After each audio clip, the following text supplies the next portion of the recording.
Okay, here we go. This is the last video of a 3-video series. This is classic example 2, and again we have our good old friend Farmer Bob, but this time Farmer Bob wants to fence in a rectangular plot with the area of 1,000 square yards, and he wants to use the least amount of fencing. And again, the question is going to be, what dimensions will minimize the amount of fencing that Farmer Bob uses with the constraint of 1,000 square yards. Okay, and again, as usual, I am going to draw a picture. You can label it however you want. I'm fond of X's and Y's. Use whatever you want. Anyhow, this time what we're trying to do is we want to minimize the perimeter of this rectangle. Well, what's the formula for the perimeter of this rectangle? That's right, 2x plus 2y. And we know that the area, go back to purple, we know that the area of this rectangle has to be 1,000 square yards, and the area of this rectangle is given by x times y. And let's just go ahead. This is our constraint equation.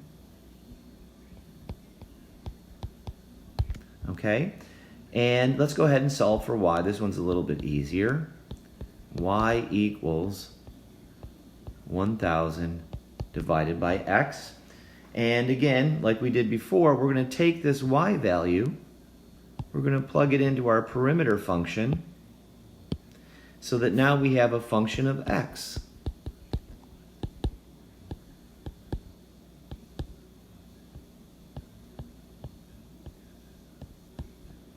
And so this is our perimeter function.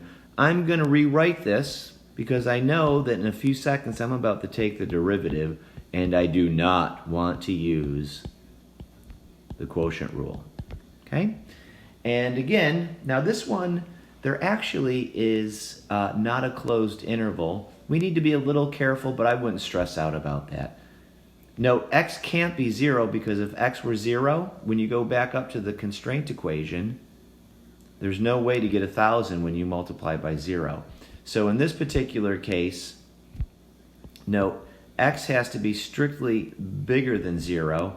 And in fact, x can be infinitely big, but remember, the bigger x gets, the smaller y is going to be. So it's pretty safe bet to say here that in this example, the absolute minimum is going to occur at the critical number. Not a guarantee, but, you know, this is not a life or death matter, so it's going to be true. Okay, let me go ahead and take the derivative, and I'm going to differentiate this piece. So p prime of x equals 2 minus 2,000 x to the minus 2. I'm going to go ahead and rewrite this. This is 2 minus 2,000 divided by x squared. And as usual, we need to find the critical numbers. And how do we do that? Well, we find the critical numbers by setting the derivative equal to 0. So I need to solve 2 minus 2,000 divided by x squared equals 0.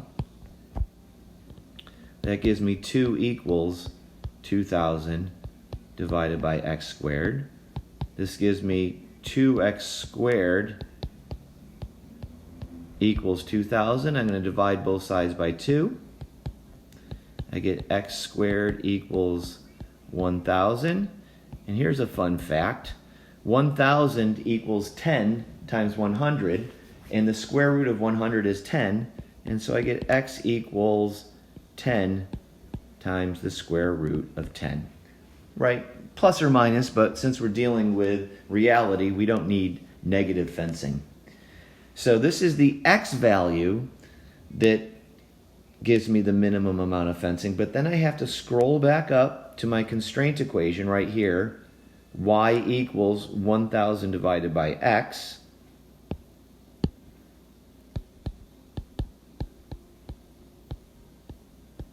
And so that's y equals 1,000 divided by 10 times the square root of 10, which is 100 divided by the square root of 10. For me, so the dimensions of the rectangle that minimize the perimeter are x equals 10 times the square root of 10 and y equals 100 divided by the square root of 10. I hope you found this helpful and look forward to connecting with you on Moodle.